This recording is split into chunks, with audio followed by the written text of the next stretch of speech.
Hey friends, Mike and Jess here. And welcome to Regeneration Nation TV. Today we are reacting to A Beginner's Guide to Rugby, How to Play Rugby. This is from James Haskell's channel.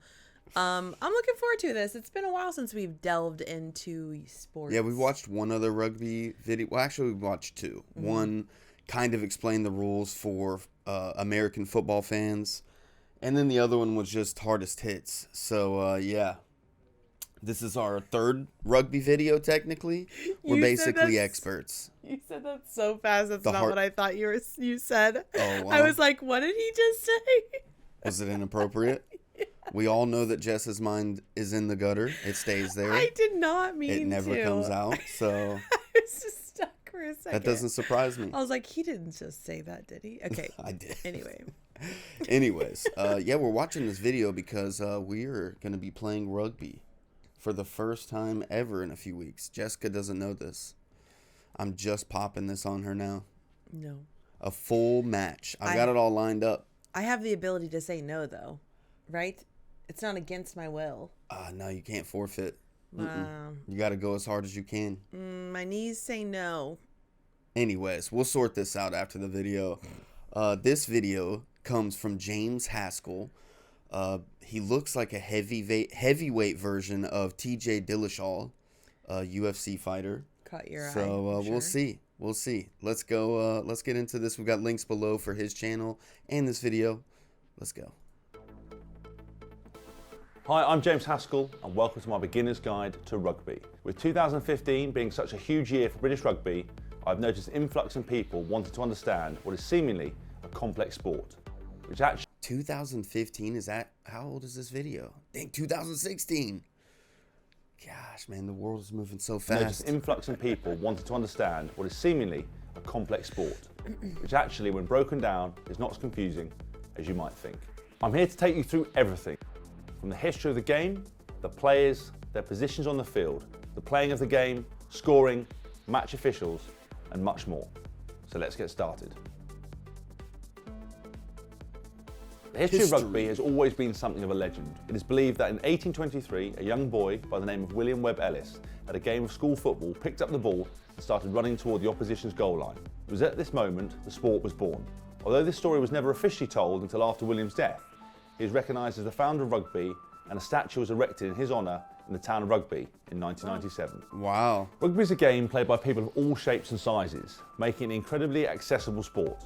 As a result, in 2003, a set of core values were developed to enable people to understand the character of the game and what makes it different to other sports. The core values identified were integrity, passion, solidarity, discipline, and respect. Rugby kit for players is pretty simple. For sure. Let's start at the bottom. That's like most sports, even combat sports, you know. A lot of the gyms that you'll ever go to, they'll have those core tenets up on, you know, somewhere in the gym as well.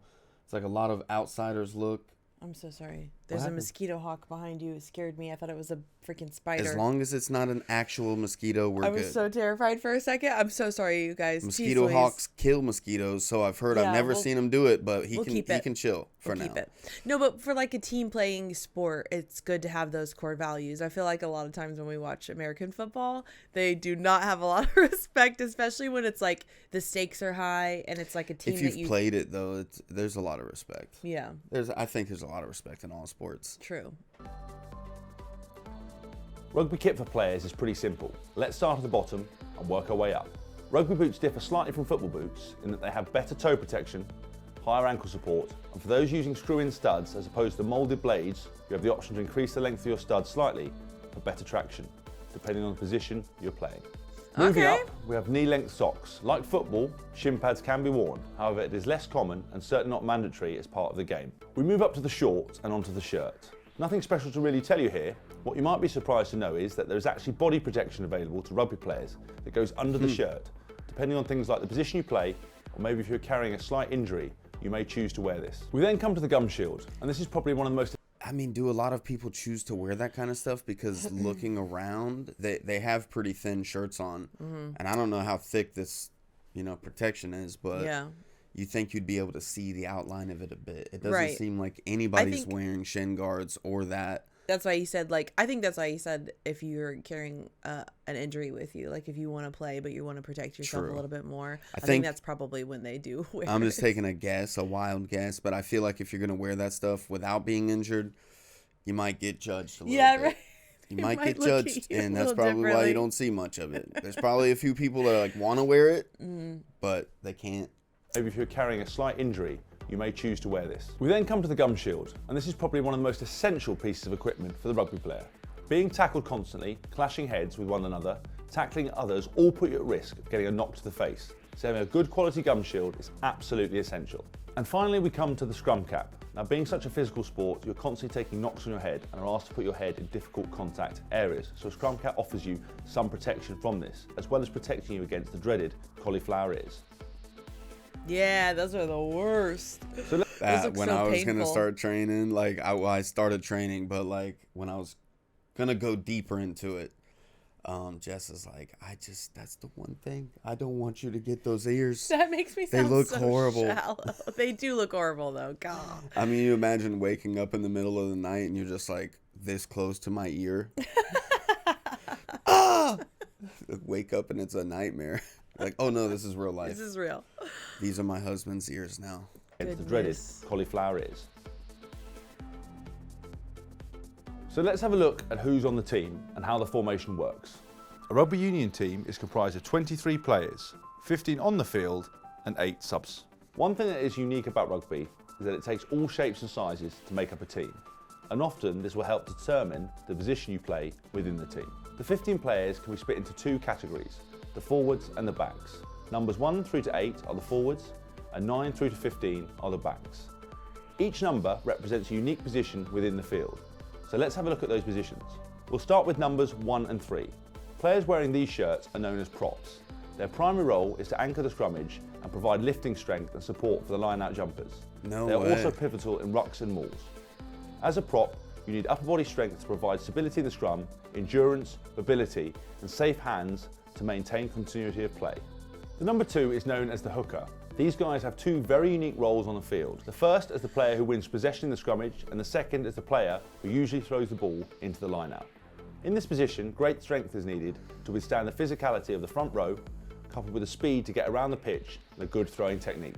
Numbers 4 and 5 are the... Man, when you watch it from the outside looking in, it just feels like there's no positions. Yeah. It really does. Every time that I've seen clips, I have no idea what's really going on. So it just felt like there's no positions and anybody could just be anywhere doing anything. So yeah, this is pretty helpful. It's a nice breakdown. Coupled with the speed to get around the pitch and a good throwing technique.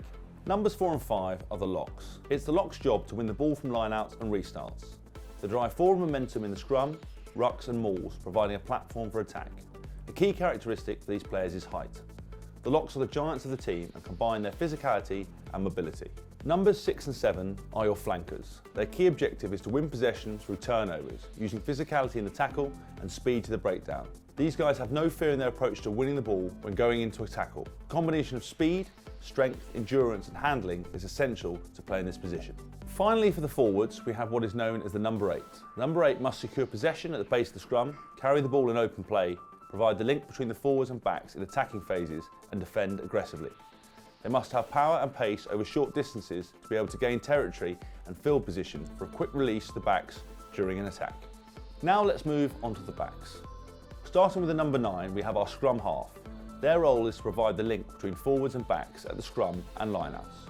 A true decision maker, the scrum half will judge whether to distribute a quick ball to the backs or keep it close to the forwards. It is a multifaceted position. Scrum half must be powerful, have explosive speed, all-round handling and kicking skills. A great scrum half is often a highly confident player with excellent game understanding. Our number 10 is the fly half. This crucial player orchestrates the team's performance. This is a lot, man. I'd have to rewatch this part a few times just to, and maybe even have it up while I have a game up on another monitor watching it. Right, so you can see it playing out as well. There he is. Okay, that's what he's doing. Yeah. It's a bit confusing. It's a lot to take in here, but he is showing examples of them doing what they're supposed to be doing on the field, but it still is so chaotic to me. But this is nice getting this breakdown of every single player and their I knew none of this. Their role. I knew none of this. Our number 10 is the fly half. This crucial player orchestrates the team's performance. They receive the ball from the scrum half and will choose to kick, pass or make a break based upon a split-second interpretation of the phase of play. It's essential they have the ability to kick well out of hand, ideally off either foot. They also must have great handling skills, pace, vision, creativity, communication skills, the ability to perform under pressure. Numbers 11 and 14 are your wings. They're on the pitch to provide an injection of pace needed to outrun an opponent and score a try, as well as being solid in defence. Wings will often find themselves in open space and their priority is to press forward at speed and run for the line. Strength and good handling skills are a big advantage here, but speed is the key to success. Next we have the 12 and 13 and they are known as your centres. They are key in both defence and attack. In defence they will attempt to tackle any attacking players and whilst in attack they will use their speed, power, creative flair to breach defences. The modern day centre is lean, strong and extremely quick. The position demands great attacking prowess coupled with an intensity in contact to either retain or steal possession. And finally, we have our number 15 or fullback. This is your last line of defence. The fullback must be confident under a high ball, have a good boot to clear the lines and not be intimidated by the physicality required to make try-saving tackles. A fullback must have great handling skills, pace in attack and power in defence. They need the ability to join the line at pace to create an overlap and provide try-scoring opportunities for the wingers. It is very much a tactical role with bursts of flair throughout the game. With the team completed, you can see the number of different positions and roles available within the rugby team. There is literally something for everybody, and each role has its own set of core attributes that contribute to making up a successful rugby team. So we've looked at the history of rugby, we've taken a quick look at the kit you need to play, and we've identified the different roles within the team. Now let's look at how the game is played. Man, I watch American football occasionally. I mean, I played it when I grew up a little bit for a short time. And so I don't know exactly how it works. But the number system for the players there, like I know that certain positions are in a range, like quarterback is always like a lower number, I didn't know that. I'm pretty sure. So I think that the positions are within a range. But these positions being an exact number, it makes it, I would imagine, easy as a viewer. When you see somebody with the ball and then you see their number, you kind of know what they're going to be trying to do. Yeah. So I don't know. That's what I would assume that does. It kind of helps out with the viewing experience. Yeah, definitely. And playing as well, because if you're out there playing and you see your teammate over there, you know who you're passing it to and you know what they're going to try to do with it. When you pass it to this guy, he's going to immediately try to kick it or throw it or whatever. So I don't know. Yeah, that just seems like a good system. More like, uniformity. When you are this number, this is your position. Yeah. There are a few terms you will want to familiarise yourself with when understanding the game of rugby. But before we do that, let's have a look at the rugby field itself. A rugby field is typically between 94 and 100 metres in length, from goal line to goal line. Beyond the goal line, at each end, we have the try-scoring areas, which range from 10 to 22 metres in depth. A full rugby pitch is typically 68 to 70 metres in width. The line running down either side of the pitch is known as the touch line, and anything outside of this line is known as in touch. Working from the centre, we have the halfway line, the 10 metre line, the 22 metre line, and various other markings such as the 5 and 15 metre line, which are used in plays such as scrums and lineouts. Now we're familiar with the pitch, let's take a look at how we play the game. We'll start with the kick-off. Each half of the match is started with a drop kick from the centre of the halfway line. The non-kicking team must be 10 metres back from the ball when it is kicked, and the kick must travel 10 metres towards the opposition goal line before hitting the ground. From here, the game moves into open play. Okay. The term open play refers to any phase in the match where the ball is being passed or kicked between teammates and both teams are contesting for the ball. In open play, the team in possession tries to get the ball to players in space who can make forward progression towards the opposing goal line. Alongside running toward the opposition's goal line, there are two main techniques to put the ball into open space: passing and kicking. We'll start with passing. As many people find this part a little confusing, a player may pass or throw the ball to a teammate who is in a better position to continue the attack. It must travel either directly across the field or passing the ball backwards to advance forwards. If a forward pass is made, the referee will stop the game and award a scrum, with the throw-in going to the team which was not in possession at the time of the pass. Oh wow. I did not know that, and I was God, I have all these questions, but I'm like, he's probably going to answer them. So I just want to be quiet and listen to what he's saying. But I didn't have this question, but I was wondering when the scrum started, because I know we heard about it in the last. Yeah, it's hard to take it all in. You'll forget something. It's like going to a game with a friend for the first time. You've never watched the sport. It's like you'll remember some stuff. You'll retain some stuff. Some stuff will come back to you quicker than others. But it's team which was not in possession at the time of the pass. In this way, a forward pass is punished by that team losing possession of the ball. But we will look at that more when we focus on scrums. The second method is kicking. A player may kick the ball instead of passing, and the ball can travel forwards. But any teammates in front of the ball at the moment the ball is kicked are out of play until either they retire behind the kicker or are played onside by a teammate. Retaining the ball after kicking can be challenging. So there are three main strategies when kicking the ball. The first is kicking into space so that teammates have time to run onto the ball before an opponent can get to it. Wow. The second is kicking out wide at an oblique angle to the field so that the wing or outside centre can catch the ball. We call this. That is so crazy.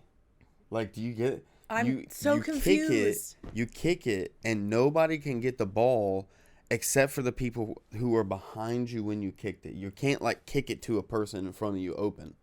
They're not eligible to grab the ball. Okay, so it's still, because that's why I was like, so you can kick forward. So you're kicking it How to does that no work one. with changing the rules when you throw backwards? You're kicking it to this guy, but he's behind you. But it's like, hey, there's enough space here, and you have a good distance to run. You can probably get this. I'm going to kick it here in hopes that you'll get it. But So I'm not directly kicking it to you. You're kicking it to this dude okay. that's next to you or behind you. Okay. That makes more sense. Thank you for clarifying that, because I was just like, oh, you can kick forward. What is that? Okay. Yeah, but the person who gets it has to have been behind you when you kicked, next to you or behind you when you kicked it. That's this an is so rule. interesting to me, because I'm just used to forward, pretty much. It's a risky move because like you passing. could easily just kick it in this open space, and this guy that you didn't pay attention to is way closer. Yeah, come out of nowhere. This cross-field kick. The third is kicking the ball to touch or off the field of play, resulting in a line-out with the throw-in going to the opposition. We'll look more at line-outs later. But what's important is that although this concedes possession of the ball, it allows the kicking team to contest the ball in a much more advantageous position on the field, closer to the try line of their opposition.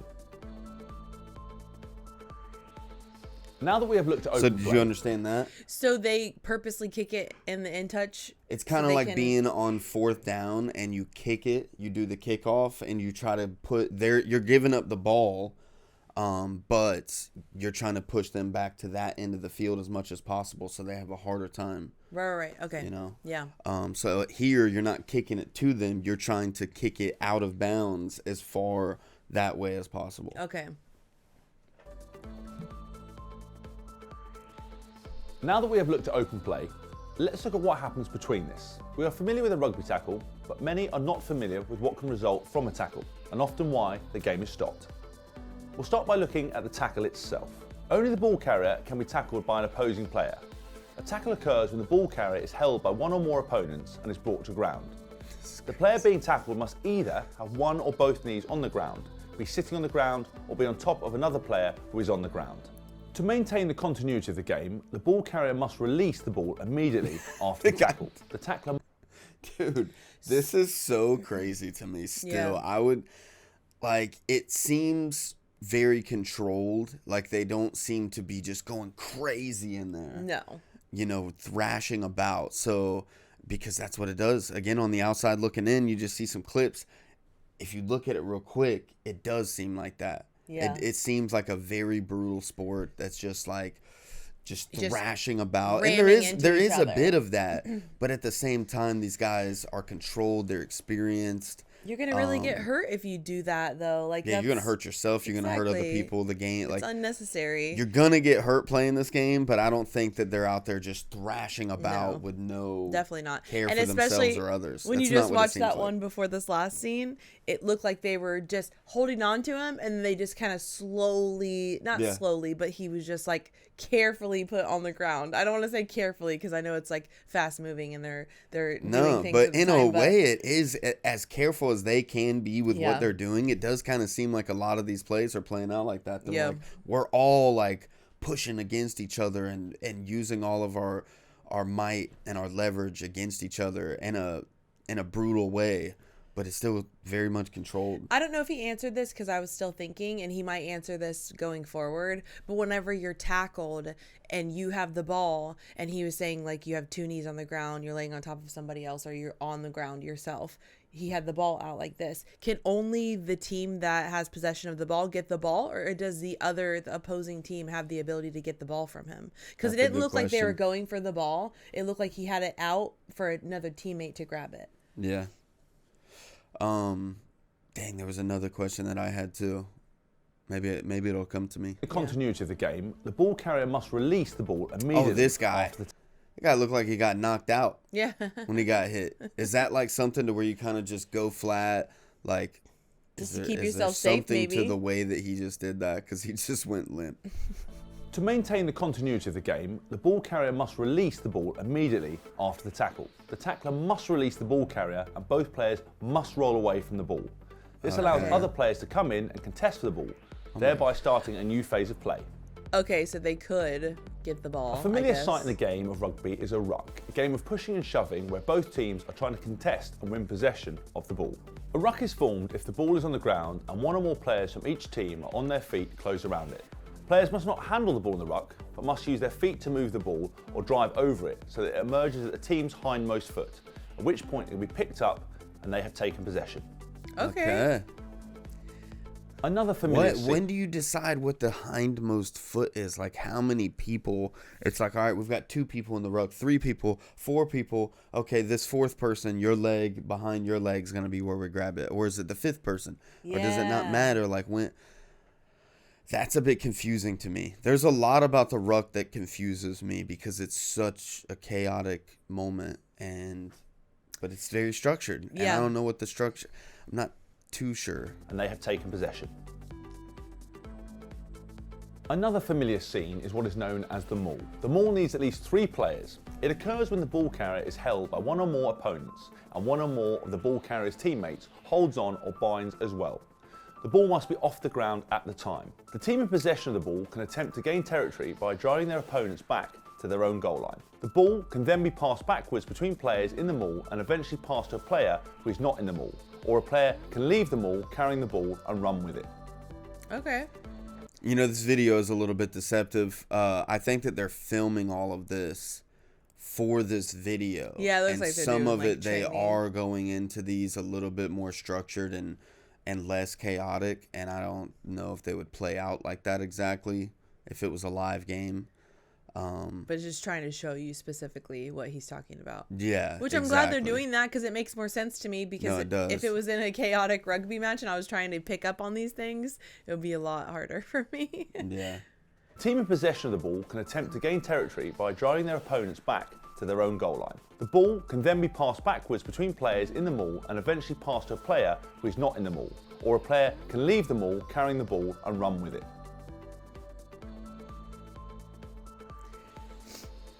We've looked at open play and how the team works together to advance the ball, or defends when the ball is being advanced towards them. But during this open play, infringements of the laws occur, resulting in set plays such as the scrum. The scrum is a means of restarting play after a stoppage, which has been caused by a minor infringement. The scrum serves to concentrate all the forwards and the scrum halves in one place on the field, providing the opportunity for the backs to mount an attack, using the space created elsewhere. The ball is thrown into the middle of the tunnel between the 2 front rows, at which point the 2 hookers can compete for the ball, attempting to hook the ball back in the direction of their team.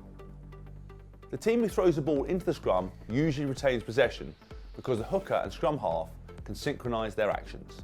Once possession has been secured, a team can keep the ball on the ground and in the scrum and attempt to drive the opposition downfield. Alternatively, they can bring the ball to the hindmost foot of the scrum, where the ball is then passed into the back line and open play resumes again. The key player at the scrum is the scrum half. This player throws the ball into the scrum, moves to the hindmost foot of the scrum, and is usually the player who picks the ball up and passes out to the fly half, who then distributes the ball to the back line. As soon as the scrum half picks the ball up, the opposition may contest for the ball and attempt to tackle whichever player is in possession. Another option at the scrum is for the number 8 to pick up the ball and either pass it to the back line or carry the ball into the opposition, waiting for his support to clean the ruck. Man, that's a lot. It's like some of these sections are easier to to digest than others. Yeah. You know, some of them, I mean, I'd have to watch a few times to fully get it, and maybe even watch a game and then watch it back and then like, okay, yeah, I did see that happen. Yeah. Or it might just be like American football for me, where I just watch it and I don't understand 100% what's going on still to this day. No, that's not true, is it? It is. Like, I understand the majority of stuff that's going on, but some of the things I'm like, why did that happen? You watch it more than me. You're sorry. into it more than me. Sorry, Charlie. I know what a touchdown is and a field goal. I know what those are, and I know. Stop it. Let's stop. Let's stop. Please. Stop. Position, waiting for his support to clean the rucks.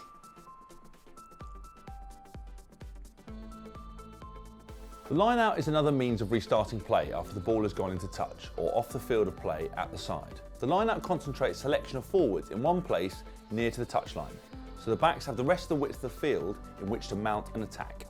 The key for the forwards is to win possession and distribute the ball effectively to the back line. The forwards assemble in two lines perpendicular to the touchline, 1 metre apart. The hooker throws the ball down the corridor between these two lines of players. Because the thrower's teammates know where the throw is likely to go, that team has an advantage in retaining possession. However, with the speed of thought and movement, the opposition can contest for the ball, and the line-out frequently results in a turnover of possession. An important part of the line-out is the line-out lifters. To allow players to catch high throws in the line-out, it is permissible for the catcher to be supported by teammates while jumping to catch the ball. Safety is a prime concern here, and any player who is off the ground must be supported until that player returns to the ground. A player may not be tackled while in the air, and holding, shoving are all offences punishable by penalty kick. Okay. Yeah, like that's so cool that they. I mean, it's an obvious thing. You don't want people to get hurt. They're in the air. You go make lifting sure the guy up, and then over here you have some guy lifting another guy up to throw at the other guy to spear him off the other guy. You're just combining WWE with rugby. Just thinking of moves to do. Yeah, that wouldn't go down well. I just think it's so cool because there's so many aspects to rugby, especially that's so cool to me that they actually lift each other up. That's actually part of the game. That's something that they train for. Yeah, we had a friend who used to be like the male cheerleader, the one who would lift the girls up, our old friend Sean. And man, he was such a jacked dude. He was so huge. You have to be. But it's almost like that part of it is like, the closest thing that I've seen in my life is like the male cheerleader lifting people up, usually smaller girls, you know what I mean? So this is even more taxing. But then the ruck it's like the opposite of tug of war. Yeah. It's like tug of war, you're trying to pull them this way. Yeah. But with that, you're just using everybody. That guy in the back, like just pushing all of his teammates, and he's just digging his heels in. Man, that's crazy. We've spoken about various plays, positions, and restarting the game. The most important aspect of rugby is scoring a try. Scoring in rugby is actually pretty simple, and there are 4 key numbers to remember. If you score a try, you get 5 points. If you score a conversion from that try, you score an additional 2 points. And if you score a drop goal, you score 3 points. And if you score from a penalty, you score 3 points. Let's take a look at each one of these scoring methods. A try is scored when the ball is grounded over the opponent's goal line in the goal area. A penalty try can be awarded if a player would have scored a try, but for foul play by the opposition, he was stopped. A try is only scored when the ball is put down over the line with downward pressure. If a player loses control of the ball, then there is no try. After scoring a try, that team can attempt to add 2 further points by kicking the ball over the crossbar and between the posts from a place in line with where the try was scored. A drop goal is scored when a player kicks for goal in open play by dropping the ball onto the ground and kicking it on the half volley as it bounces from the ground. When awarded a penalty after infringement by the opposition, a team may choose to kick a goal to secure 3 points.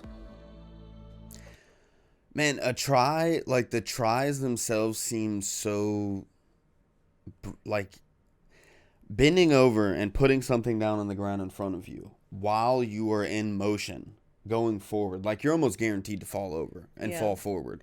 And then you've got to keep control of this thing and put downward pressure on it. So it's like, it's not, like, that's not it doesn't align with landing softly or like coming to a good stop. Right. And like, I don't know, a lot of those people, they're like face planting as they some get of the them, try. As they like get over just that coming line, down they're so literally hard. just forcing the ball into that spot. Like it looked like he just like went, whoosh. Like he didn't lose Yeah, I don't control know. of the ball. He just like shoved it down. Made I had sure some that it pretty hard touched. jobs when I was younger. Bending over sometimes and putting things in front of me on the ground is hard enough. And I'm just imagining me trying to do this in motion. I'd probably be out of commission for a while. Yeah. From scoring my first try. This is definitely taxing for sure. I could never play rugby.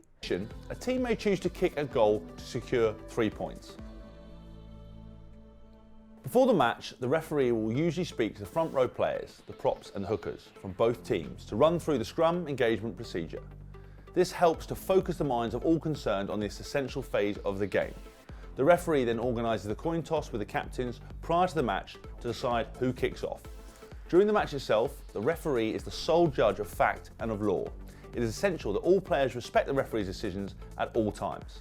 2 judges, one on either side of the field of play, assist the referee in matters of when and where the ball goes into touch and any other issues as required by the referee, such as foul play. The touch judges also adjudicate on the success or otherwise of kicks at goal. Foul play is anything a player does which is contrary to the letter and spirit of the laws of the game, including obstruction, unfair play, dangerous play and misconduct. The referee must sanction appropriately for foul play. Advantage can be applied to either minor infringements, such as a knock-on for example, or offences which would result in a penalty, so something like offside. I just want to go back. That tackle, even though they're kind of doing this for the video, that was like perfect technique. The referee must sanction appropriately for foul play. Advantage can be applied. This guy, he gets perfectly around his shoulder to put his shoulder right into his hip. He's got his leg perfectly, and it's just like an effortless takedown. Yeah. To either minor infringements, Just boom, such as he a knock-on bumps for him, example, boom. or offences which would result in a penalty, so something like offside. The decision has to be made by the referee as to whether there may be more benefit to the non-offending team if play continues. If no advantage occurs, the referee will blow the whistle and bring play back to the place of the original infringement, which occurred prior to the advantage being played. Sometimes an attack, which seems to be heading towards the try line, will be stopped by the referee's whistle. If a pass has gone forward or a handling error has resulted in a knock-on, a scrum will have been awarded to the non-offending team. You will often hear when players are handling the ball the term knock-on. This is where a player mishandles the ball, so they may drop it or they allow it to rebound off a hand or arm and effectively the ball travels forward. This is punishable by a scrum to the opposition and therefore a turnover of possession. Rugby's offside rule restricts where players can be on the field to make sure there is space to attack and defend, meaning that players are given a fair chance to play the ball. In general, a player is in an offside position when that player is further forward than a teammate who is carrying the ball, or in front of the hindmost foot of a breakdown in play, i.e. a ruck or a maul. After a tackle, the tackler must immediately release the ball carrier and the ball carrier must immediately release the ball. Failure on either of these counts limits a fair contest for possession. If release does not occur within a reasonable time frame, the referee will award a penalty to the non-offending team. Any players on the ground when a ruck or maul is formed must immediately roll away from the ball so as to allow continuity of play for the team in possession. Failure to do so will result in an award of a penalty to the non-offending team. When joining a ruck or maul, all players must do so from behind the hindmost foot of their hindmost teammate. We call this going through the gate. If they join from the side, they are in an offside position and taking part in the game, and this will immediately be penalised with the award of a penalty. If the ball becomes unplayable, Dude, if I were to go out and play a game right now, I'd be getting penalized every 5 seconds. Yeah. I would get so many penalties. Yeah. I'd get thrown out of the game. And this will immediately be penalised with the award of a penalty. If the ball becomes unplayable at ruck, for example under players who are on the ground, the referee will award a scrum to the team going forward before the ball became unplayable. Bro, you always talk about my calf muscles. I feel like this game, you can't play it and not have big calf muscles. For real. All of their calves are so gigantic. Yeah. The referee will award a scrum to the team going forward before the ball became unplayable. For a maul, the scrum goes to the team not in possession when the maul began. When signalling for a scrum, the referee will form a scrum with his hands and point either left or right to which team has possession. For minor infringements, the referee will award the team a free kick. They have 3 options available to them. They can either form a scrum, they can either tap and go, or they can kick the ball out on the full or kick the ball in play. If they kick it out on the full, the opposition will get the ball.